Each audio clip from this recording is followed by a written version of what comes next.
the Washington Post editorial board starts sounding like a conservative think tank, you know something has gone terribly wrong in Seattle. And they just put out a warning about our new mayor, Katie Wilson. Welcome to the Jason Rant Show, presented by None Better Tax Resolution. The Washington Post editorial board issued a warning this week, one that should shake every voter who thought electing a socialist activist to run a major city was somehow some foolproof idea. In a remarkably blunt editorial, the Washington Post said Mayor-elect Katie Wilson's win kicks off what they call a high-risk socialist experiment. Their words, not mine. And the paper is very clear. This isn't just Seattle drifting further left.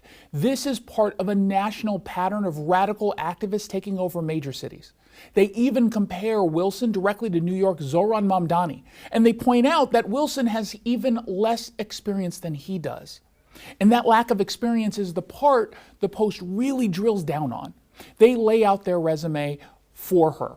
Odd jobs as a barista, a baker, a lab tech, a legal assistant, no meaningful management experience. And yet she's about to oversee a city with over 800,000 residents and a budget hovering around about $9 billion. Then they go even further. They highlight details most left-leaning outlets would bury. Wilson doesn't own a car. She rents a tiny 600 square foot apartment. She relies on checks from her parents back east. And the Post suggests that she's planning to replace that support with new taxes to fund free childcare and a long list of giveaways. Even more striking is the contrast that they make with Bruce Harrell. The Post calls him the best mayor Seattle's had in some time, though they do note that that's a very, very low bar.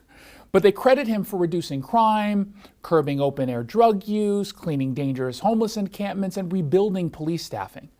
And then they warn, very directly, that Katie Wilson threatens what little stability we have left. They're especially alarmed by her tax agenda, a local capital gains tax, a digital ad tax, even a statewide wealth tax. Now this while Seattle is already drowning under absurdly high taxes and a minimum wage that's been shutting down restaurants left and right. Our office vacancy rate, it's over 33%. Employers have been fleeing to Bellevue because it's safer and friendlier. And the Post flat out says Wilson's plans are going to accelerate the business exodus while turning Seattle into a magnet for vagrants and criminals. They even call out this fixation she has with identity politics, promising a diversity-driven cabinet. And note that none of it matters if the policies themselves make Seattle poorer and more dangerous. So here's the bottom line. When the Washington Post, one of the most reliably progressive editorial boards in this country, issues a warning this unmistakable, it tells you everything you need to know. If this is how the left is reacting, yeah, Seattle had better brace itself. Hey, it's Jason Rants here with our local tax expert and advocate, Greg Nunn of None Better Tax Resolution. Not only do you know the rules, but ultimately you're going to save them time and money. We're really good at what we do. We love what we do. And we really want to help taxpayers that are in a very precarious position. And they need relief. They need help. They need someone to stand in their stay.